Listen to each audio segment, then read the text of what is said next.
on my phone. It's time for the main event of the evening. So let me show y'all kids how to do it. What time is it? Showtime. Yeah. Shawn Porter. Yo, what's up? This is Royce the 5'9", representing Detroit. You know what I come here to do. Royce the 5'9", live from the top. I think maybe more than anybody else in the world, I probably wanted this fight. Yeah. So if you ain't got your energy, get off this Brought to podcast. you by Shawn Porter Promotions.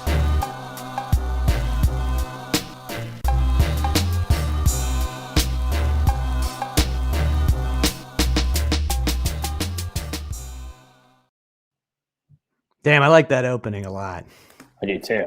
That was you did a good job of mixing that, man. I appreciate that. I appreciate it. Hey, this is Tom from Shawn, Royce and Tom Uncut. We got a whole group of crazy guests that are going to join us over the next hour or so. But for now, you got myself and the great Sam Santarelli. How you doing, Sam? I'm doing well. How are you doing? For those who don't recognize Sam, he's a very old boxer that many of you will have to look way back in the archives to figure out who this guy is. And myself, I'm Tom. I'm one of the hosts of the show. I'm the only one who's here right now. We got Shawn en route to the weigh-in. We got Royce, who is going to join us any second now. And we got a lot of other great people that are going to come on. And we're going to talk about an amazing fight that's coming up Saturday night. You ready for this? Yeah, I'm psyched. I mean, it's when we were little, boxing was like part of our fabric, like everybody's sports fabric. It's like Marvelous Marvin Hagler, Tommy Hearns, Roberto Duran. It's like those Sugar Ray fights, Leonard. Sugar Ray Leonard. Not even the heavyweight guys, but even like the welterweight guy. Like that was all important. Cover of Sports Illustrated. Like you watch the fights, and it's a shame that like boxing's kind of just focused on now like the heavyweight stuff, and it's more about like the personalities, not about the fighting. And so I'm psyched about this fight because these are two like good fighters who are tight and they're hungry, and it's going to be a good fight. It's going to be a good time. But, I'm going to bring a few people on. The weigh-in, The weigh-in's going to be good, man. I want to see a little. I want to see a little action. The weigh-in, man. Right? Yeah, we're just hanging. Hey, I'm going to bring on two people real quick here. We got the one and only D Smoke. I think he's cooking his lunch right now or something like that. But how you doing, D? You were. I was. I'm no longer cooking. We had breakfast already. Oh, all right. What's yeah, it's going early on? there. How you doing? I'm trying to make sure I'm centered. I'm good. How y'all doing? You look sharp, man. You look good. Thank you. What are you cooking, man? On this side of things. Huh? What are you cooking? Oh man, we just had some banana pancakes, cinnamon banana pancakes, and eggs and turkey bacon and some fresh fruit, pineapples, that kind of stuff. Nothing major, I don't know if I wouldn't call that major. That sounds fantastic. Yeah, I know. Come over to your house, man. But I didn't cook it. I've just got my phone plugged up in the kitchen, so You're just using the outlets. But I'm using the outlets. I cook the eggs though. Let me not be so modest. I cook the eggs. Nah, if you cook the eggs, that's impressive. That's the star of the meal, Yeah, right? Hey, we got another guy we're gonna bring on. I don't know, D, if you know this guy. Jamie Nieto. Make sure I'm saying his name right. But this guy, I mean, this might be the best athlete we have on the show here. This is an American high jumper and actor. I'm gonna let him come on and tell you more about him, but I'm excited that we got him. How you doing? I'm doing great. Thanks, Tom. How are you? I'm hanging in there. I'm ready to see a weigh-in. We're hoping our camera guy actually gets there. Yeah, excited about it as well. I think it's gonna be a great fight. The fight. We got an amazing fight in store. Yeah, so what do you guys think? I want to hear from you guys before we get all into this. Tell me a little bit about. I mean, how knowledgeable are you guys in boxing, especially these two guys that are about to go at it? I'll let you go first. Oh, okay. So I'm a fan of boxing. I would say I'm more of a fair weather fan. I love boxing. I love watching boxing, but I don't always get around to watching it like I want to. There's other things get kind of caught up in your day. But a friend of mine is Shawn Porter's trainer, and so I've always kind of kept up with Shawn through him and you know, just some of the stats online and stuff like that. And I've seen a few of his fights on YouTube and stuff like that. So I really you know, think he's you know, he's a veteran in the sport. I think he's got a, you know, good strong chin, and I think Terrence is a really good guy too. But I think the advantage that Shawn has over Terrence is he's fought some really, really good people. And, you know, not to take nothing away from Terrence because he's fought some good people too, but I think the caliber that Shawn has fought kind of gives him a little bit of an edge over Terrence. I don't know if they'll go the distance. I think both of these guys are tough fighters, and I definitely think it's going to be a good match, but I think somebody might get knocked out, you know, somewhere in mid rounds, you know. Ooh, you're calling it a mid-round knockout, are you? Yeah. I mean, how many rounds they doing? 12 rounds. 12, yeah. So I'm thinking, yeah, maybe like 8, 9, somewhere around there. Ooh. Yeah, I don't know. You know, again, are you going to throw a bold prediction? You're going to be the first one to put a bold prediction down? I got to call my bookie, man. Right. Hey, who am I? I'm just a track and field Olympian, you know. What do I know? So who are you going with? I'm going with Shawn. All right. Shawn in what? 6, 7, 8 rounds? I would say 8. I want to get it on the record, yeah. Shawn's got a good strong chin. The other guy is pretty tough too, so I think it's going to be a fight, but you know, these guys are going to have to really be on top of their wits about each other, you know. I like it. Our first bold prediction of the day. Bold, very bold. Very bold. What are you saying, D? Well, I got to start off by saying I've been a Shawn Porter fan for a long time, and I would say since the Kell Brook fight, I was there at StubHub in Carson. And I thought it was just, I saw what Shawn Porter possessed in terms of his strength, his willpower, his grit. And I think at the time he was against a more pure boxer who was like extremely strong at the time. And so to even push Kell Brook to those limits, even though Kell Brook got the decision, and it was a close decision. But I thought that was a dope fight. So I've watched him since. And I think he's probably the best thing that happened to the welterweight division in a long time, because I would agree. He's given us the best fights, whether win or lose. He's given us the best fights, and pushed all of the names. And I'm going to go ahead and make the distinction between great fighters and names, right? Because in boxing, there's two things happening at the same time. You have promotion happening and you have fighting happening, right? And casual boxing fans are going to say, oh, he hasn't fought anybody. I'm going to go ahead and say, on the Terence Crawford side of things, fuck that shit. People don't know what they're talking about. And that argument has no grounds whatsoever, because you got somebody going into the ring and dominating grown men who spend months training their ass off and have defeated you got former Olympians that Terence Crawford has washed. You have undefeated fighters with 90% knockout ratings that Terence Crawford has washed, but they're not the top dude. They're not Al Heyman's best guy, or they're not Bob Arum's #1 dude. You know what I'm saying? But they're undefeated fighters going in. Like, he has more undefeated fighters on his list. So I completely disagree with that argument where it's like, oh, his resume isn't. No, he's doing exactly what he's supposed to do every time he steps in the ring. And, you know, people love to say, oh, Mayweather needs to fight this dude. Then he fights him. And then they're like, oh, they were regular, or they're washed up. But they wasn't that good. Yeah. They had the high hopes that might be the guy to stop him. Yeah. So I'm not a big fan of that. I think pound for pound, Terence Crawford has one of the most complete boxing games in the sport, period. Both offensively, defensively, going forward, going backwards on the back foot, counter punching, setting up things, studying his opponent in the early rounds and then starting to break them down and pick them apart viciously, the grit, the willingness to exchange if need be, like, it's all there. And Shawn Porter, of course, is one of the strongest people in the sport. So I'm not knocking that. But to say that Crawford hasn't seen that, he has plenty of experience, and we're gonna get a good fight. I don't see Porter stopping Crawford.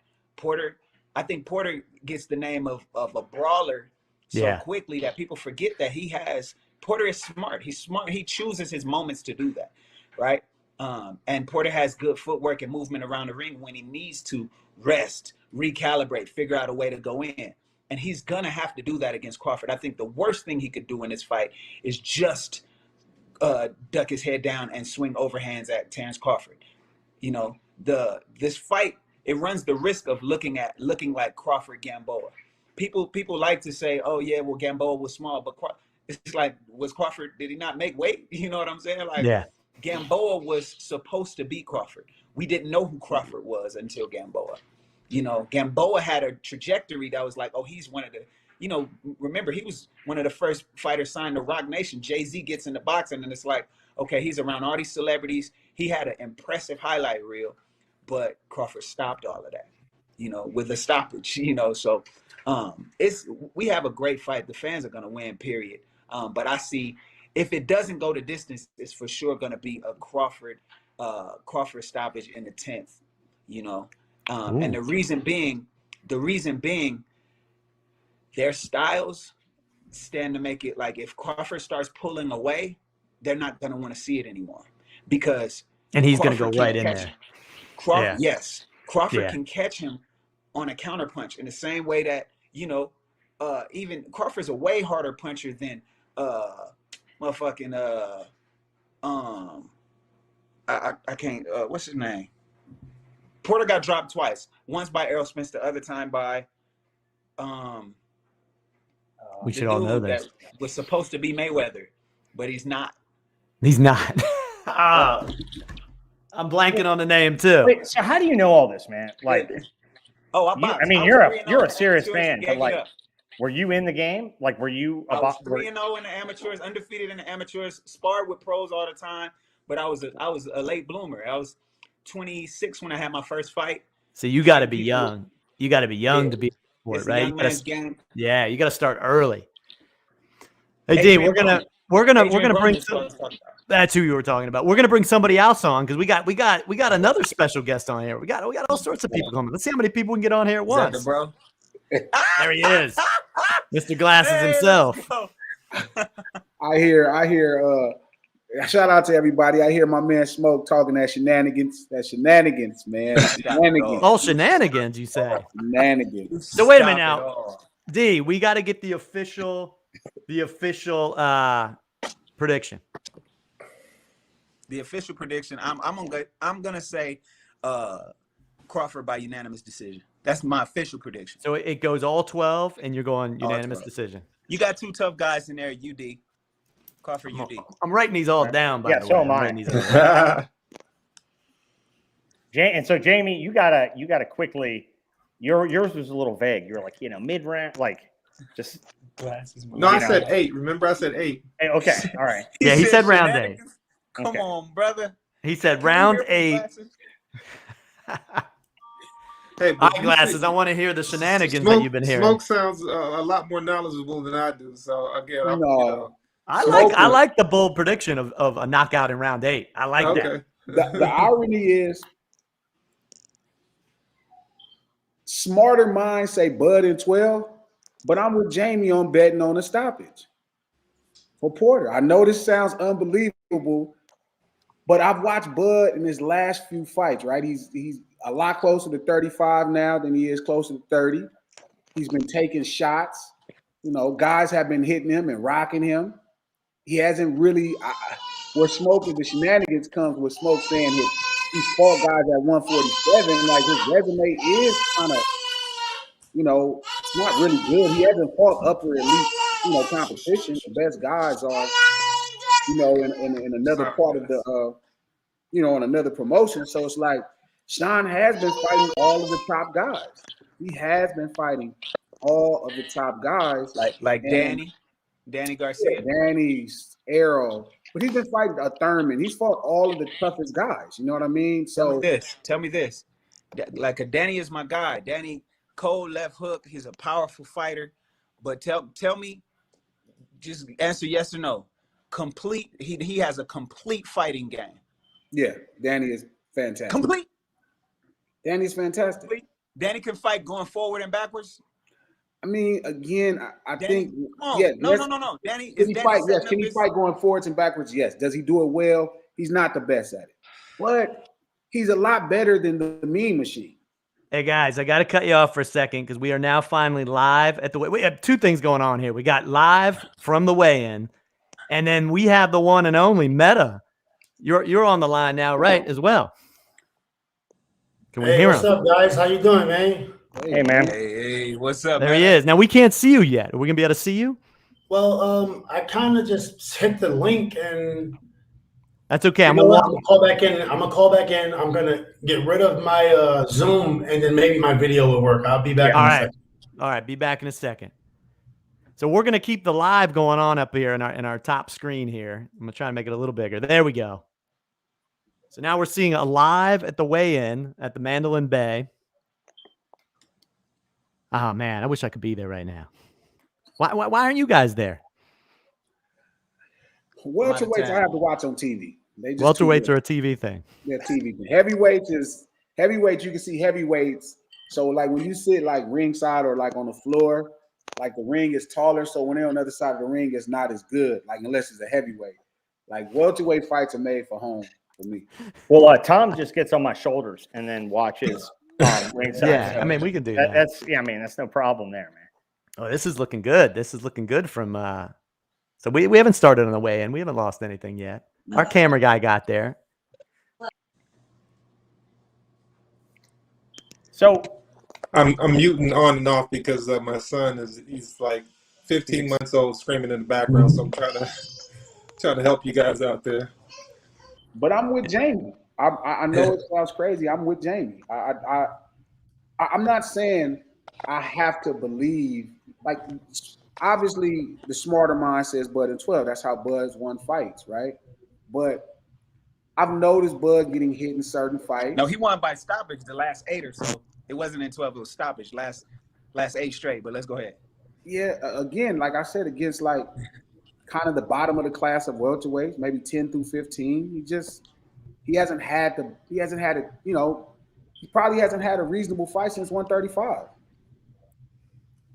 I mean, the guys at 140 wasn't bad, but I mean, 147, you fighting against a guy that's kind of gonna rough you up. You know, it's a different level of fighting, and it's a lot of pain and punishment. So it's a long shot, or it seems like a long shot, but it's not that crazy to I'm going to go with Jamie. Like, I'm going to go by the stoppage for Porter. I know it's unbelievable. I haven't picked Porter ever in a fight. So you're going Porter? How many rounds? I want to say somewhere between 8 and 12, late. 8 and 12. That's a pretty big range there. Yeah, so that's 8. I can't give you an exact round because I don't know how the fight is going to look fully. But I think there's going to be moments when they're both in the exchanges, when he gets close to him, and I'm sure he's going to hit Porter. And I know what Porter's going to do. Porter's going to stand up to punches. That's what he does. But when he hits Bud, I think it's going to be different. Outside of him roughing him up and you know, all the elbows and knees that Shawn Porter uses in every fight. You know what I mean? He knees you and elbows you and headbutts you and, you know, pokes your eyes. He does all kind of stuff. So I think it's just going to be tough. I mean, Bud is at a different place, man. 34 in the welterweight division is different, especially with like super extensive level at the highest level in this division. Like it's rough. All right, so I still got to put you down 8 to 12. Can I put you down for round 10? Put me down for 7. Ooh. Oh, geez.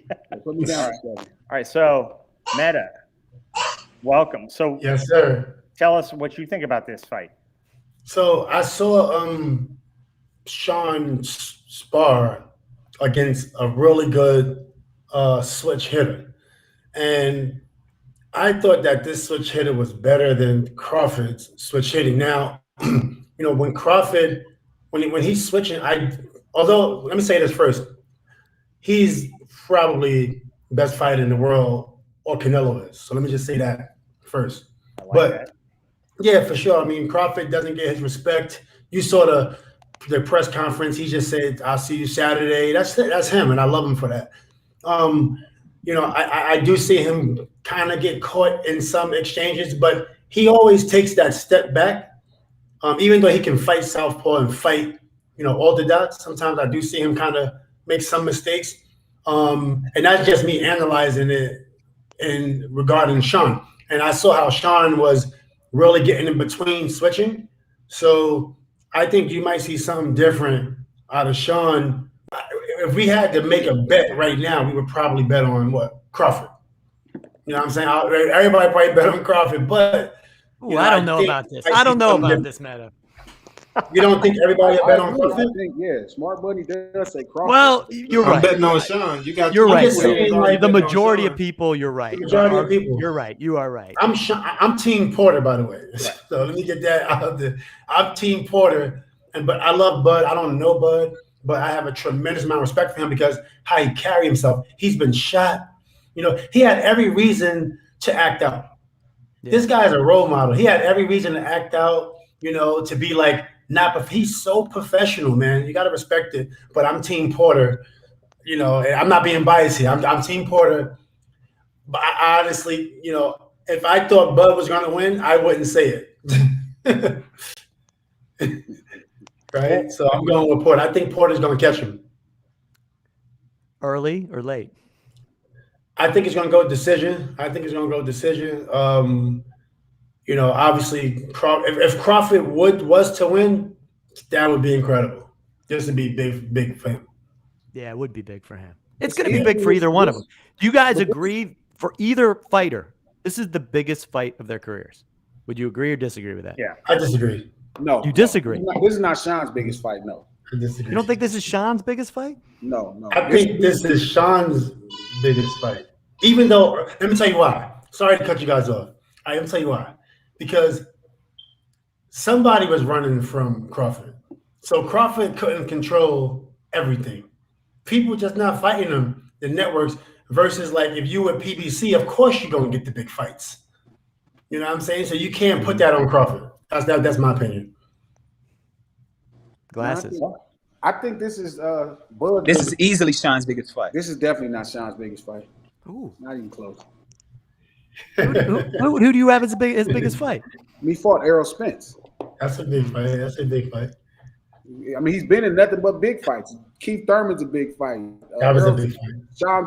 So you saying Keith Thurman is a bigger fighter than Terence Bud Crawford? I think they're all the same at that point. I don't think he's at that point. Yeah, you're right. At that point, you're right. Any of these guys at all? No.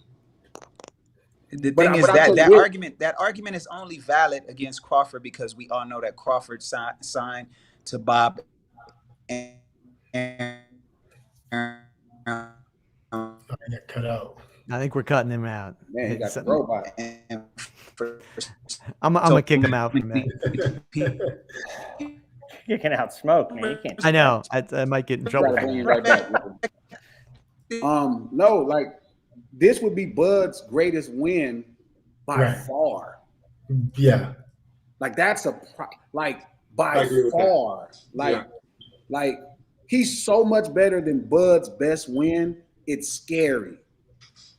When you think about it, Bud's best win, it depends on who you ask. Is it Ricky Burns? No, Kell Brook in the UK. But then he fought a version of Kell Brook that really didn't, that the masses didn't give a chance to. Let me say that's Kell Brook's fault. Kell Brook should have never been in the ring with Triple G. Like, what is wrong with you? Yeah. So I'm not. That's Kell Brook. Kell Brook was a great fighter before that fight. Yeah, and it ruined his career. So like this would be his greatest win by like a mile. Like, I mean, this would be his greatest win. Yeah, who was his, like, I think when he went to overseas to win his title from Ricky Burns at 135, I think that was special, even though most people don't know who Ricky Burns is.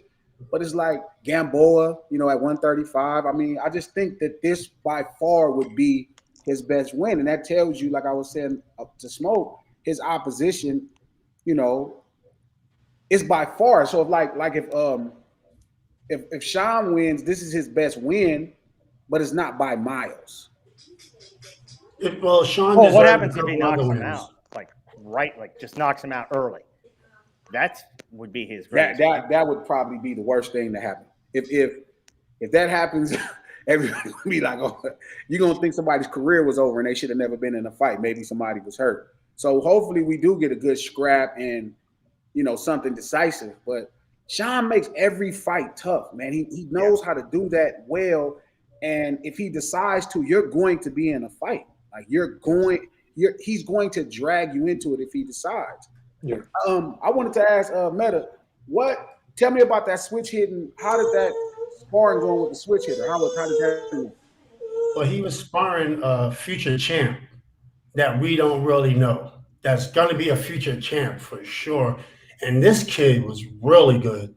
And when I was watching Shawn and then talking to Coach P on the side, I was actually giving Shawn water in the corner, which was fun. I was like, wow, like he's really catching this kid in between shots. And this kid was going to be a star. And I said, if Crawford switches and then tries to attack, he might get caught. He might get caught. I've seen it all at the highest level at 147. And again, like I said, that 34 for Bud, man, he's been early Bud. Like when I first discovered Bud, when he was fighting against the guy that knocked out Amir Khan, he got the last minute slide on HBO. And, they threw him in at 140 when he was a 135 guy. That version of Bud never got hit. You know what I mean? He was literally too fast, too quick, way too strong. The version of Bud that we're watching now, even with Kell Brook in that fight, he's taking shots. And Shawn Porter is the kind of guy that he's already going to rough you up. You don't want to let him punch you as well because it's some pop in the shot, and you're going to be in a fight. So smart money always going to say Bud Crawford. Why not? Bud has been doing his thing this whole time. But I'm with Jamie in the sense that, or even Metta, where I feel like there's going to be a moment and he gets dragged into a fight. And Porter is not the kind of person you want to let see, oh, he hurt you. You know what I mean? He's the kind of person, he'll get you out of there if he hurts you. And I just think this is one of those ways it could happen. You know what I mean? But smart money obviously says Bud. People love Bud. Bud is dope. Fantastic.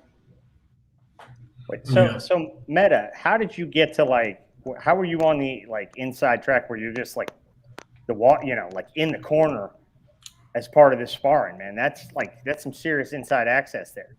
I know, man. I mean, I introduced Shawn. You said what? What'd you say? That's pretty incredible access right there. Right. Yeah. That's not like, oh, I just watched him spar. It's like, man, I'm icing him down. I'm giving him water. I'm giving him tips. It's like, I mean, how come you're not there in the corner tomorrow, man? Well, I was going to be at the fight. Shawn gave me a ticket, but I'm in Dubai.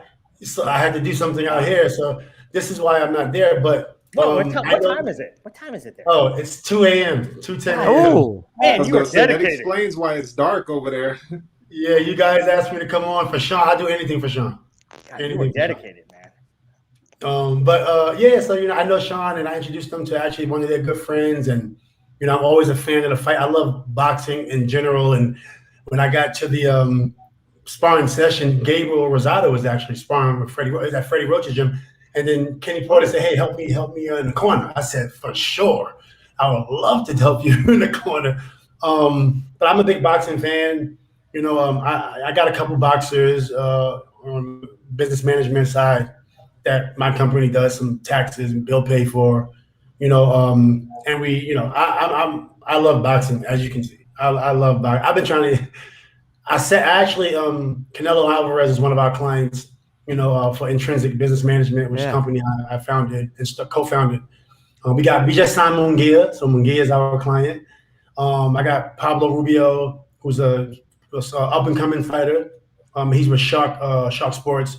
And we got a couple other fighters, I forget who. But the Kovalev fight, I was sitting right behind Canelo. It's Canelo's corner, and I had the next two seats by myself. So I don't know. It's just you guys love boxing, right? So you know how it is. That's awesome. I'd rather be a boxing commentator than a basketball commentator. That's what I tell my agents. I'm sure you can make that happen at some point. Well, I'm trying my hardest, man. I'd much rather do boxing than basketball by a landslide. Interesting. You gonna do some boxing, Metta? No, I wouldn't fight though, not at all. Trillo tried to offer me some money to fight. It's not enough money. I'm not about to get into a ring and get punched in my face. But what if it was another celebrity or another basketball player? It's just no. You wouldn't do it. You wouldn't. I'm not a boxer. You know what I'm saying? I'm not a boxer. You got to I mean, I can't hold tell from the myself court. down. But what if they put it on a basketball court? Would you be?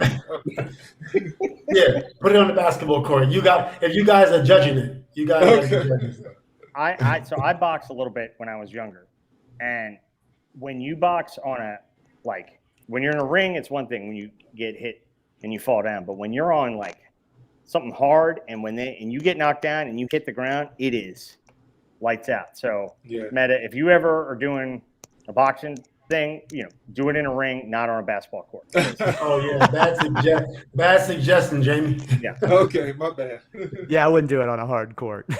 The thing that it just amazes me is you go in with a game plan, you've been studying film, you're a professional, but when you're like in the ring and you're getting hit and you're hitting, and it's like you've got all of this adrenaline and your survival instincts are coming out, especially in these later rounds. You're exhausted, both like physically and emotionally and spiritually, to keep your game plan, to be smart enough to be thinking about your game plan and reacting to how the other guy's fighting. That is the most impressive thing. And that's why I love welterweight stuff, because the heavyweights, they want to like knock each other out early on.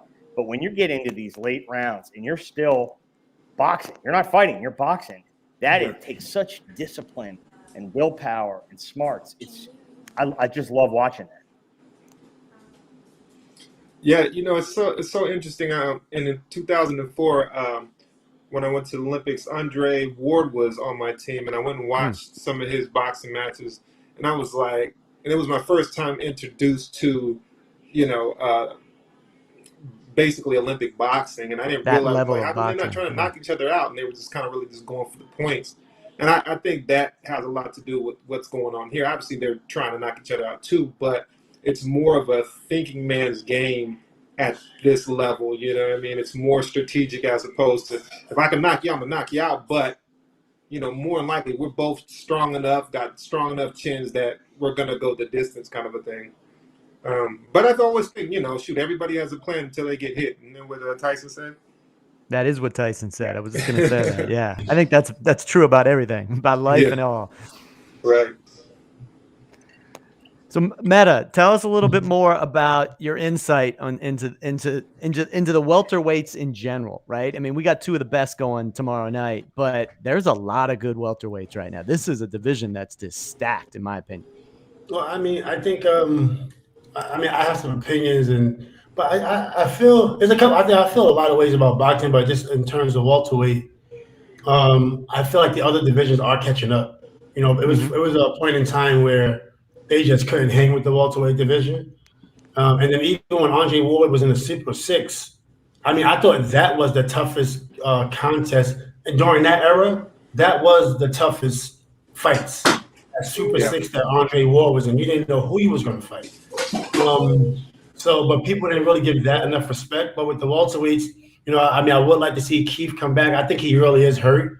He made so much money, so I guess take some time off. But I would like to see him fight again. I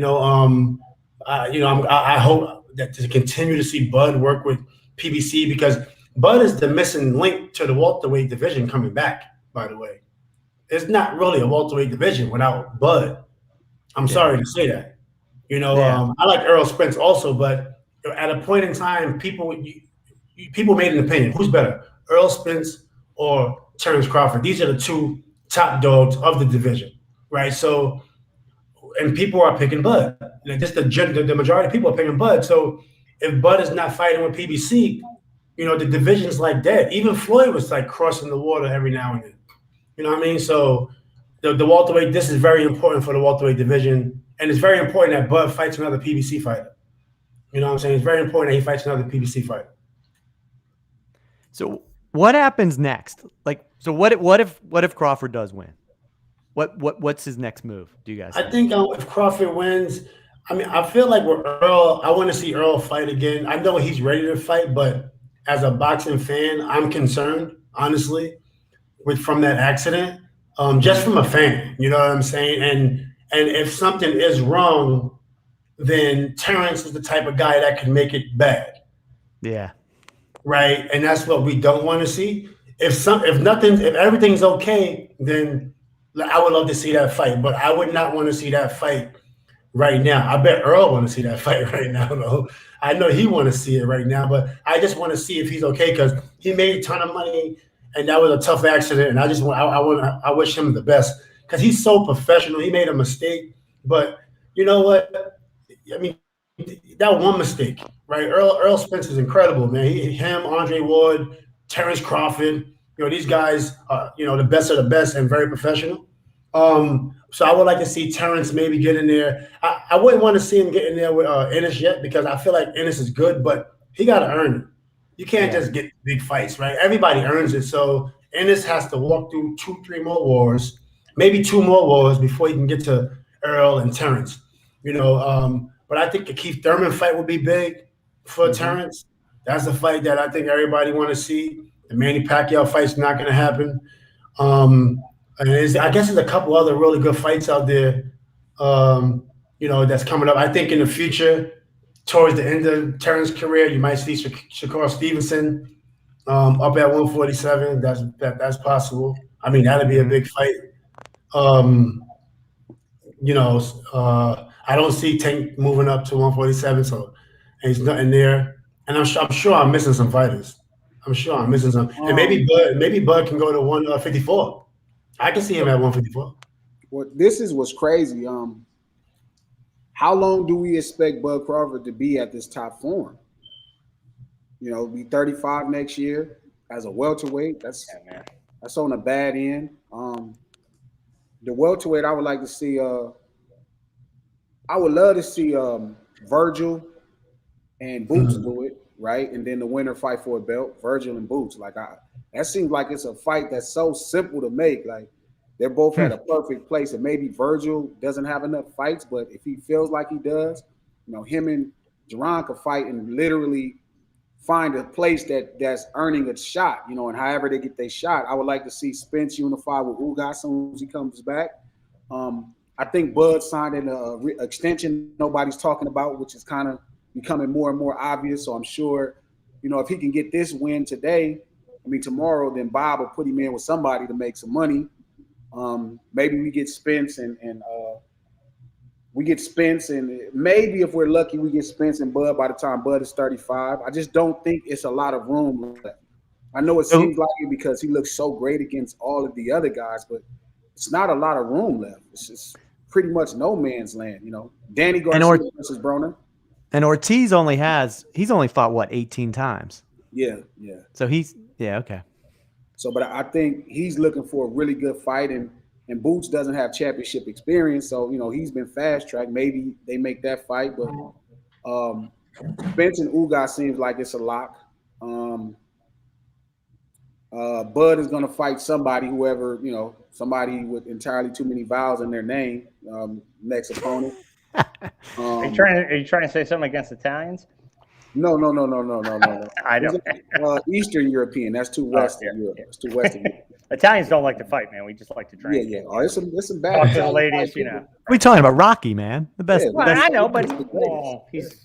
Okay, so but I think, like I said, we might end up seeing Spence and Bud if that happened at 35. So I just don't know if there's any room left for Bud. You know what I mean? Like, where do you go? Like, how long do you fight at welterweight at that?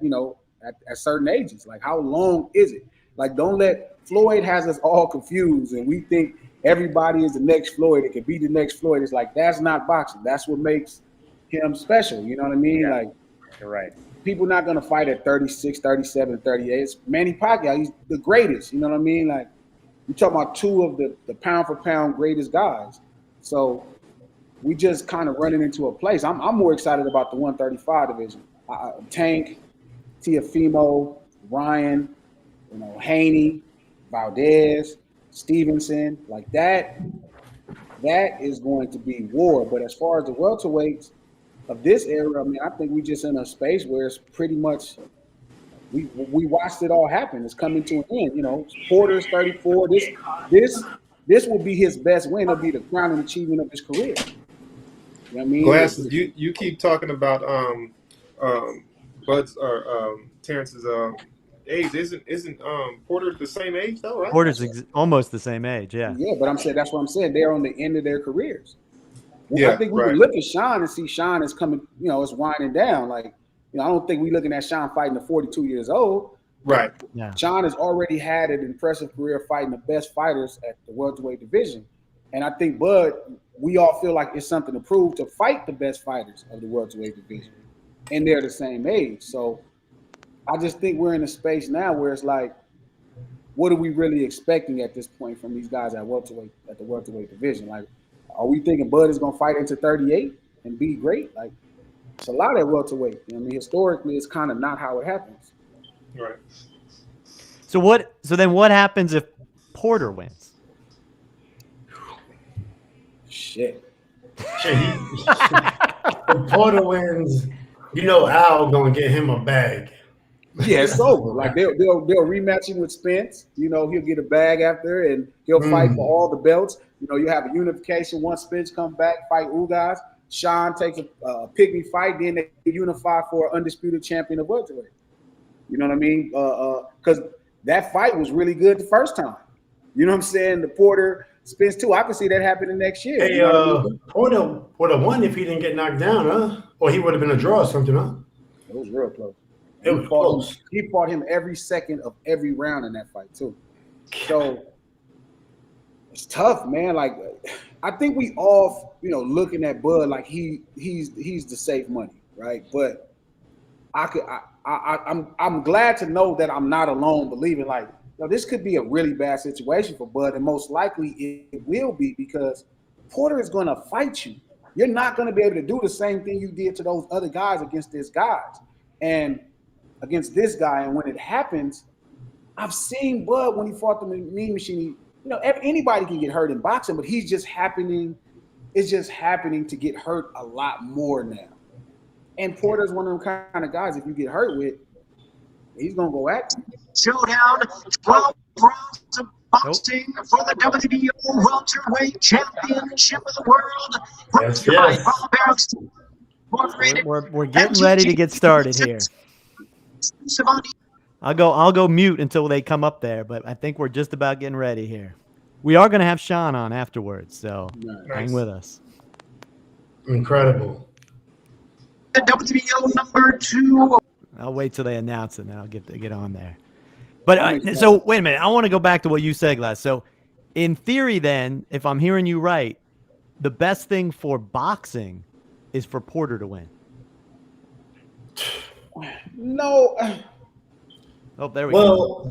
We'll always have questions about what would happen with Spence and Bud, right? So we'll have ideas that feel like it ended, but we want to see Spence versus Bud. Like we want to see that. So can Shawn Porter upset the apple cart? Yeah. And I just would bet that he is. Like, don't get me wrong, Safe Money says Bud in 12. Safe Money says Bud in 12. But history, certain things that I've been paying attention to and just experience at this level, Shawn has a more than a significant chance, and I'm going to bet. Right, I see what you're saying. Yeah, it's like, I see what you're saying. It's a tough thing. Shawn looks in good shape. He took this camp serious. Everybody that I know, he's confirmed, Metta confirmed. Like he had great sparring. He was sparring speed, switch hitters. Like he's as prepared as you can. And again, it's one of those things where it's like, man, how do you even get ready for Shawn Porter? Like you got to play like a UFC fighter or something. Right. Or a UFC fighter or something. But you're going to be in a fight completely. And he's hitting harder now too. He's actually, remember his punches didn't really they wasn't thudding, but now his punches are actually hitting hard. Mm-hmm. He looks big. He looks strong. He looks. Everybody I talked to in camp said he looked great, and so when Metta's, I'm like, damn, man, everybody's saying that. I've been saying this the whole. Look at him. So we can't really see. He's been at this level. He's been here against that's very true. So have you guys ever been to a weigh-in? Yeah. You have. Do these guys? I got a question for you then. They're going to come in at exactly the weight, right? I mean, they're going to be they're going to be right at 147, which to me is utterly amazing. He looked real good. He looked really, really good. Did he make it? Oh, he made it. I always think Oh, the interesting thing is how much weight they're gonna put on by the time they start fighting. It's like 12 pounds. Yeah, Shawn looks great. We did ask Shawn that the other day, and he said that he'll put on about 10 to 12 pounds immediately after the weigh-in. And wow, in a day. Yeah, so he'll go home tonight and eat a massive pasta meal, and then just as much weight as he can put on, right? He drinks like a gallon of water. Yeah, which is crazy. Yeah. Yeah, because I mean they dehydrate themselves a lot to do everything they can to get down to make weight. So, well, look good as usual. Glasses has a much better view of this, obviously, than we do. Yeah, this is crazy. I could count their damn 6-pack. I can count all the pack, and they got an 8-pack. Well, look good. I mean, it's gonna be a good fight, man. I'm excited. This is gonna be so good. Let's see if we can hear in at least. I know we can't really hear much. Yeah, man. Oh, that's Metta. Here we go.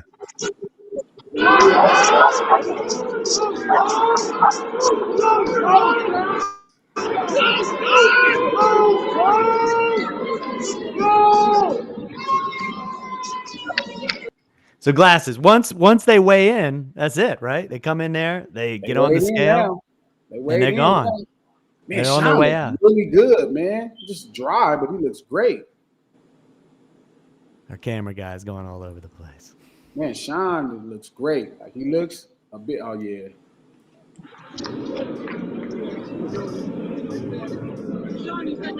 Yep, nothing. We're gonna try to get a little closer to Shawn here. Get that thumb out the way. Yeah, he's got to get his thumb out of the way. You know, young kid that we got going here.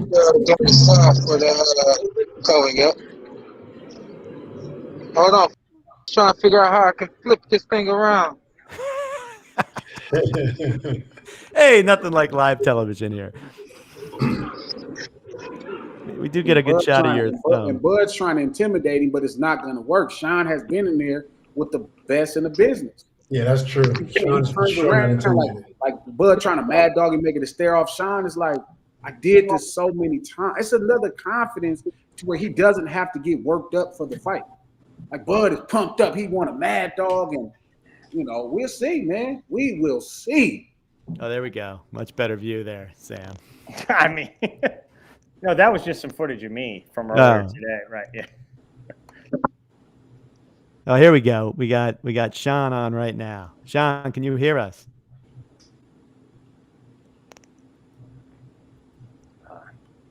Man. Oh man, we got some.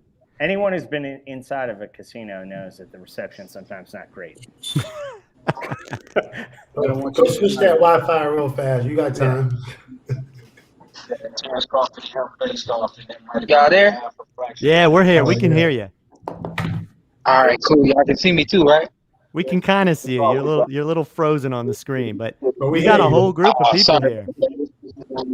Yeah, they didn't give me the Wi-Fi in time.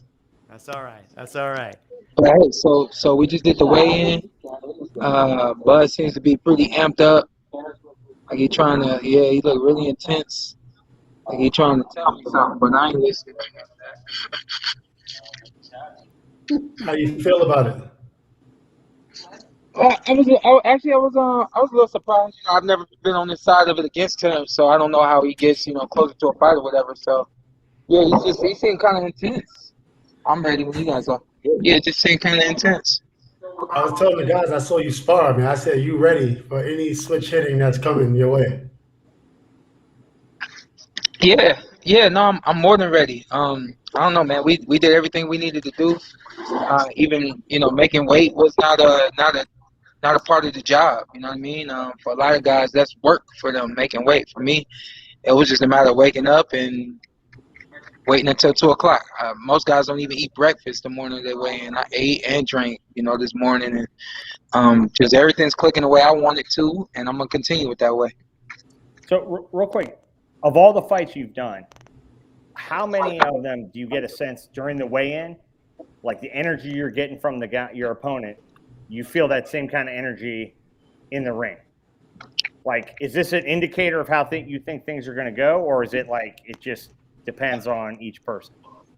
No, I think everybody's always trying to send a message, and I guess maybe my message, through my smiling and whatnot, is just that I'm not worried, that I'm prepared and I'm confident. You know what I mean? That's what my message is through my smiles. But definitely seemed to me like Terence was trying to let me know, like, hey, we're not friends no more. Yeah, no, I knew that. I know that we have a job to do, so it's what it is.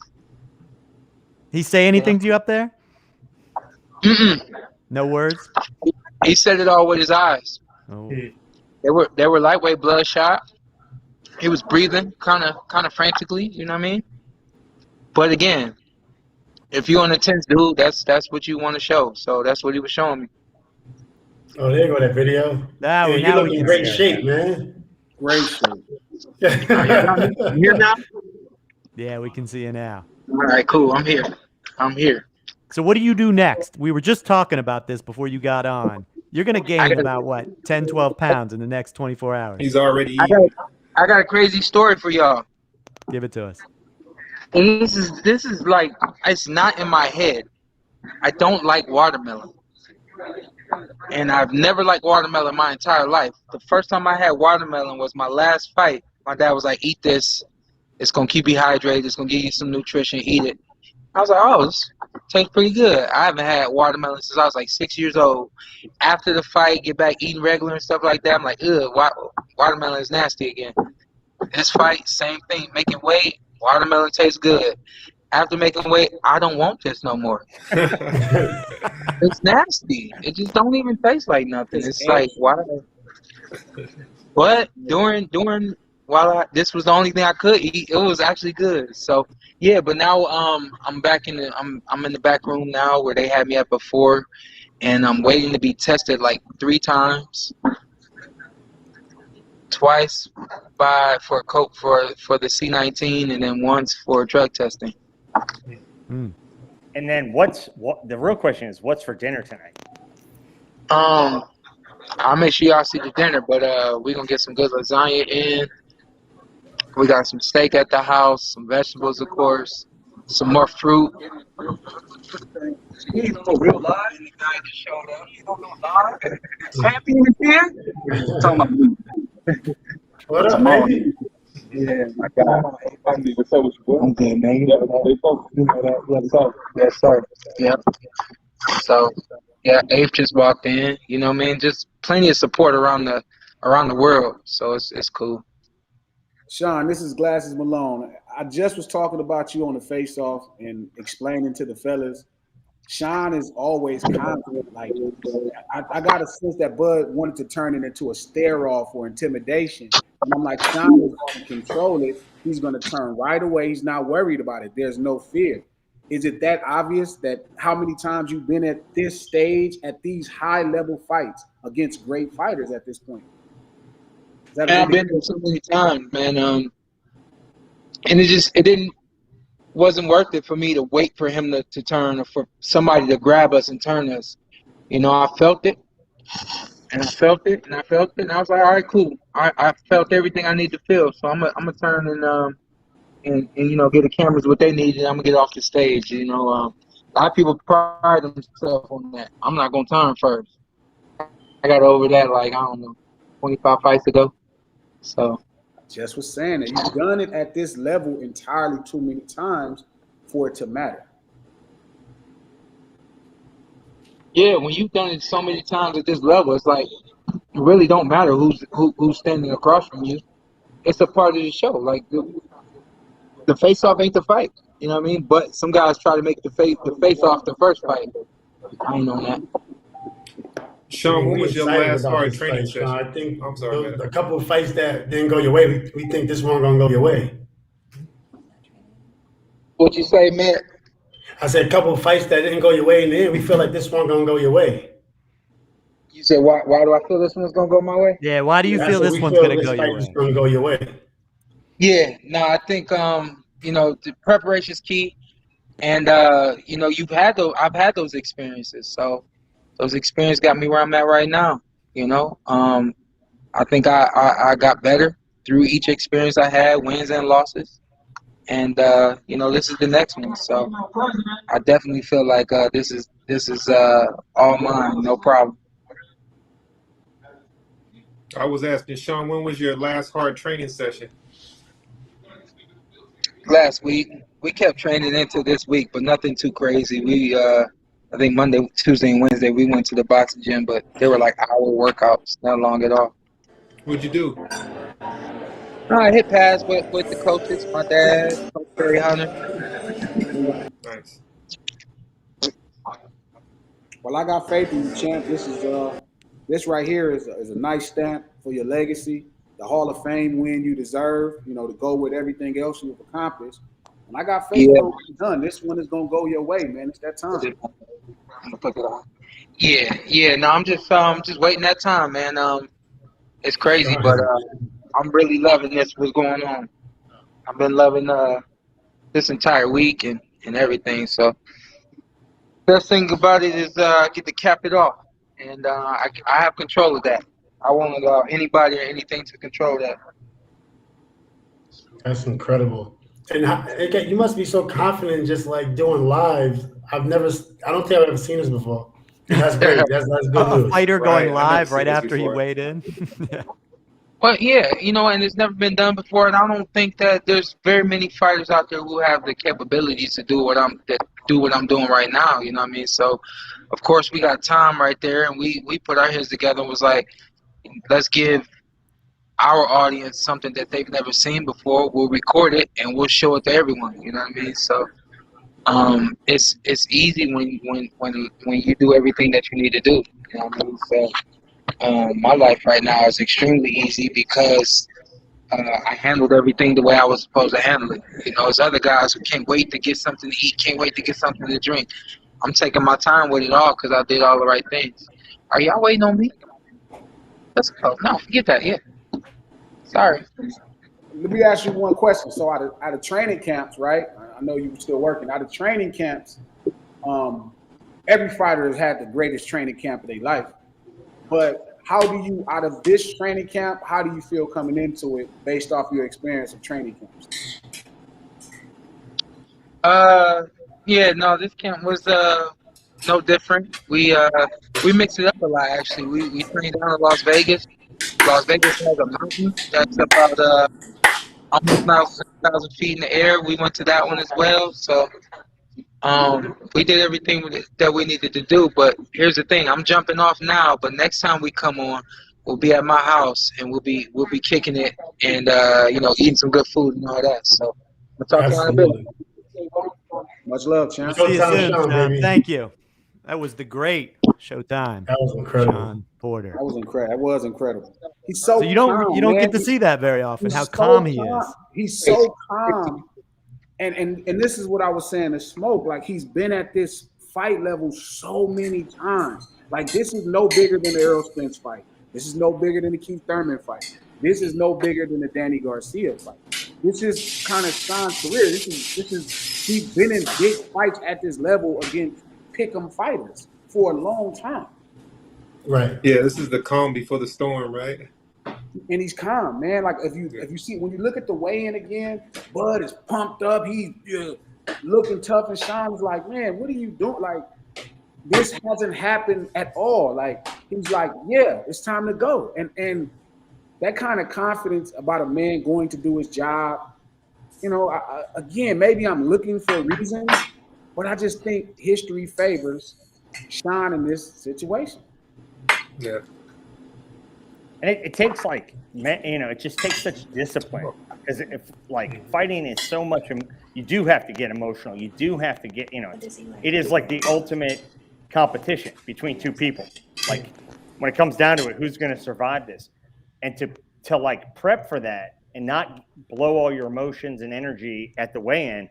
I mean, shit, I'd be up there talking so much shit that I'd have to take like a 3-hour nap, and he's up there just cool as ice and just not phased, not wasting energy. It takes a lot of experience, right? Experience. Yeah. He's done this. He's done this time and time again. Metta, you never got nervous, right? You never got nervous playing a game. Well, I mean, like, when you're playing, it just depends. Like, I did get butterflies. I know a lot of people got butterflies. I used to get butterflies before every game, but that could be every for game of reasons. your career. Well, maybe 75% for sure. You kind of it ain't enough stages in the world you can walk out on. You always feel it. You just feel it less than ever before. Every time, you know what I mean? It's like the first time you get with a girl and the girl finna give you something. It's always that belief, like, oh, she really finna go for this. And that feeling is smaller and smaller every time, but that feeling still does exist. I'm gonna ask a question I always wanted to ask you something, Matt. I could have tweeted you, but I didn't.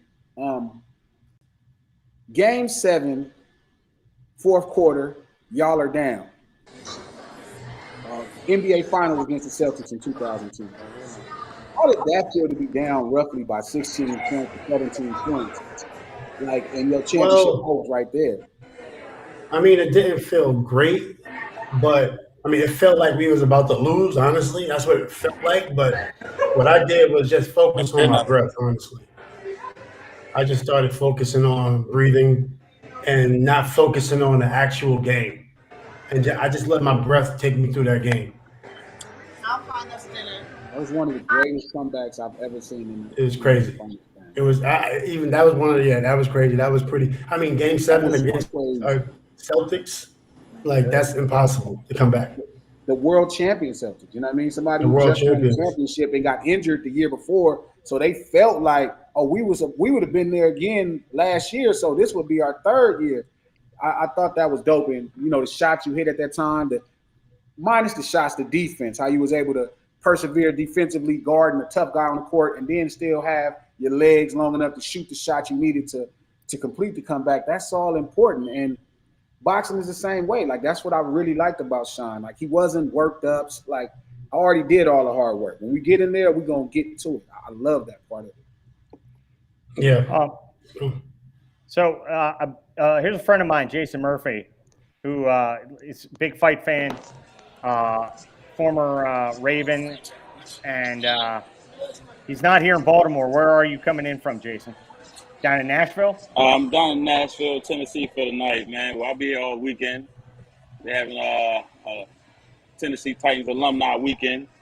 Came down with the fan, man. But I was paying attention to the interview, man. I heard all you guys talking about how calm he was, too, man. I don't know. In my playing days, I mean, he was awesome. He was really calm. Just to be able to chop it up, he about to tear somebody's head off is crazy, right? I would have loved to seen I would have loved to seen Crawford afterwards. Because was he the same, or was he all fired up and ready to go punch through a wall? He was pumped up. I think he was pumped up. I think he was fired up. Oh, yeah. This is his greatest. Again, this would be his greatest win by a mile, and because he's competing with Spence still, right? He's still competing with Spence, even though they're not fighting each other. Yeah. He's trying to fight the same guys and do a much better job. So he's almost fighting like the shadow of somebody else. You know what I mean? So it's a lot of pressure on him to get this done. What do you think of him if he doesn't get this done at this point? Like, if he loses this fight, what do we say about him?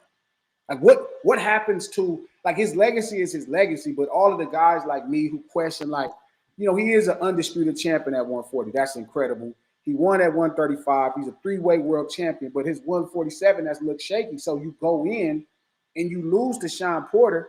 What do you say then? Yeah. What becomes the narrative then? Is it, Bud is too old at 34, or is it fluff, like he didn't fight nobody? I told you I didn't fight nobody. So his pressure is different, and he's dealt with it really good throughout the promotion. But I think on the way in, you saw like all his insecurities about how people feel about him, and he's fired up. So it's a lot of pressure for Shawn. There's no pressure at all. This is what Shawn. There's no pressure for Shawn. Level over and over again. He's already a proven entity. This couldn't be anything but the cherry on top of his career. It would be his best win, but it's not by miles. You know what I mean? He has some quality names on his resume at the highest level. You know what I mean? He's been in with the toughest guys at this level. Bud is just the fifth of the toughest guys at this level. But it would still be a huge win, though. I mean, if he wins this Saturday, I mean, I think it's bigger than just a cherry. He's gonna get paid. Well, hey, he's gonna get paid. Paid. Get paid. That Don't leave undisputed that out. 147 is gonna be legendary. That is gonna be legendary. So, but I don't want to make like this wouldn't be, again, this is Shawn's greatest win. Obviously, he wins, but he's had a great career at the highest level against great fighters. He shared the ring with Errol Spence in some of the greatest welterweight fights of, the 21st century. So it's like he's been in at this level versus Bud, where this is Bud's best opponent and his biggest fight. This is like a different level. This is a different stage for Bud against a much better opponent than every last guy he's fought. Much better. Much more experienced, much better, even much more poised and composed for the moment. So there are some things about the fight that's questionable. And that's why if Bud wins, he deserves the credit, because this is almost a step up in quality opposition for Bud when you really think about it, especially at 147. This is a major step up. Who was the second best guy? The guy from Australia?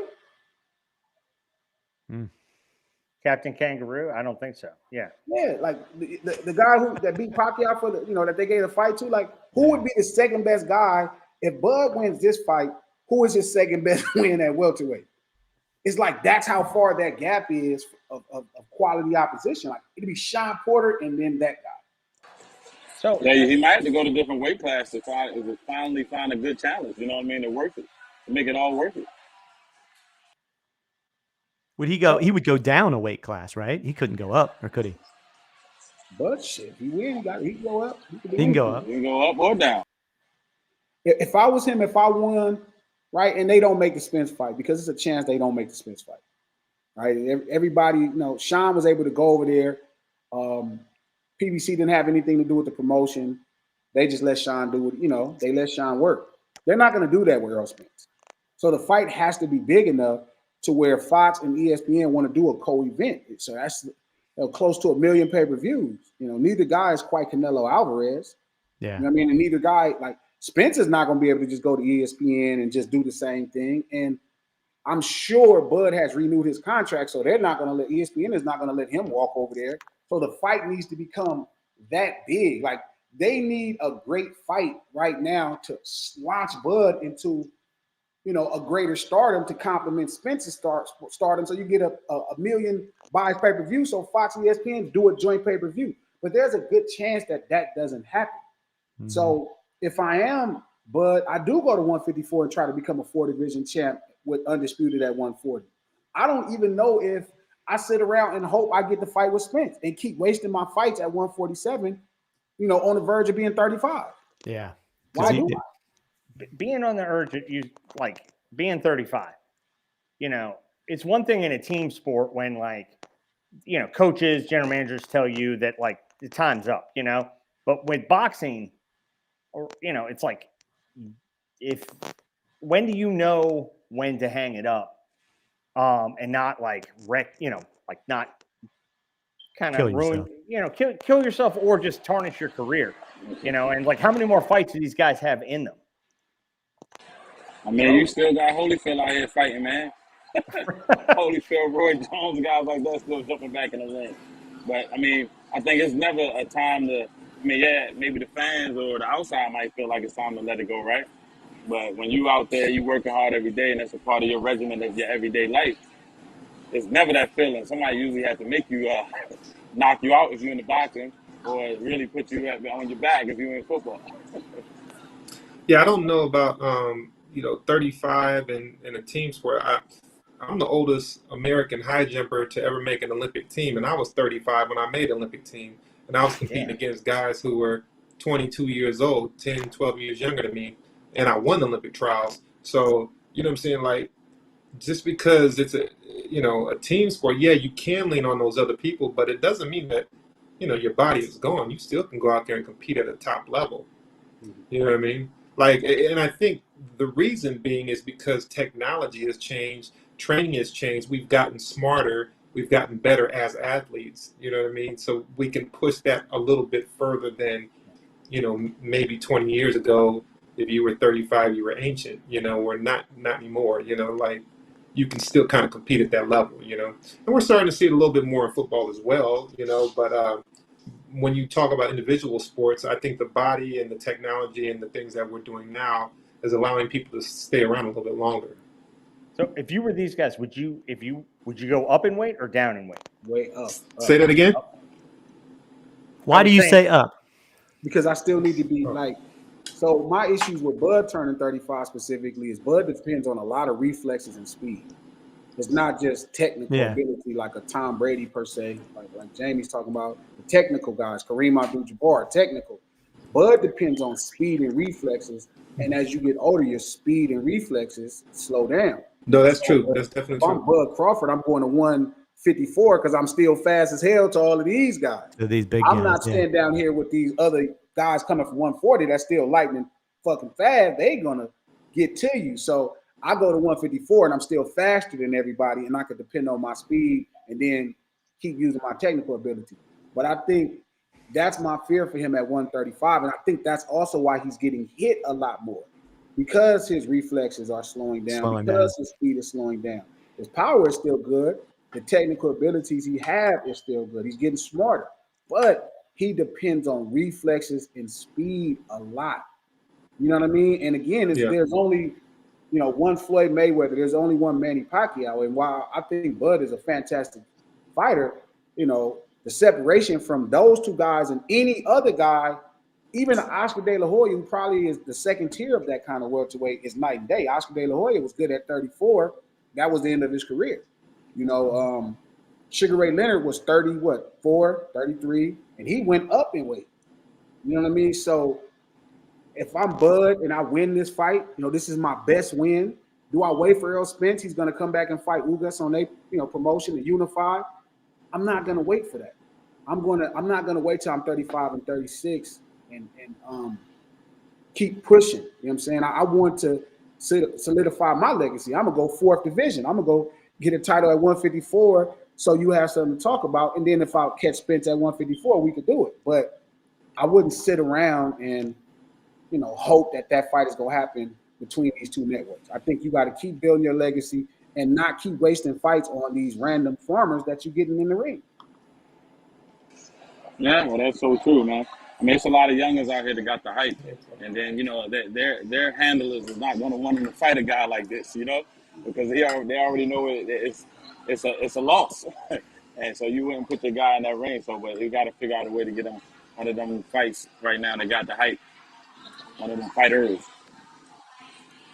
Yeah, I agree with Glasses. I definitely think that, and I was in a different event, but, there's still a level of skill and explosive and speed that I have to have. But with the boxers, when that starts to deteriorate, I think, like you said, you've got to start relying on other things. I mean, you see it with basketball too. These guys, okay, now all of a sudden I'm shooting my jumper a little bit more. Now I'm shooting more threes, and I wasn't always a three-point shooter.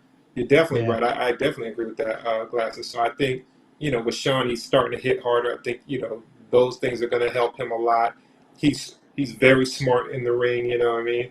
Those things are going to help him out a lot. So, yeah, you just got to find that compromise, once you start getting a little bit older. And he's had the experience with those bigger fighters. Well, I don't want to say bigger fighters, but just those good matches that he's had, you know what I mean? Well, fellas, this is going to be a hell of a fight tomorrow night. Yep. Where are you watching it from? Home. Home? We still quarantine, man. People keep forgetting, they keep thinking COVID's over. Yeah, that's a good point. I don't want to be around a bunch of casual fans telling me about a high-level fight. It's just the worst feeling in the world. I'm still trying to find out where to watch the fight at, man. I'm not sure yet. I'm sure you'll be able to find something in Nashville. Yeah, I hope so. Yeah. Well, guys, I want to say I appreciate you all coming on. I know we had a bunch of people on here and there, but it's been cool to experience this with you guys and watch the weigh-in with you guys. We didn't have the greatest view, but we got to talk through it. And we're going to get you all on after the fight with Shawn, and we'll see what happens next. So this is Tom. That's Glasses. That's Jamie. That's Jason. That's Sam. We are out. Thank you for watching, and we'll be back. Peace. Very soon. Peace. Holla.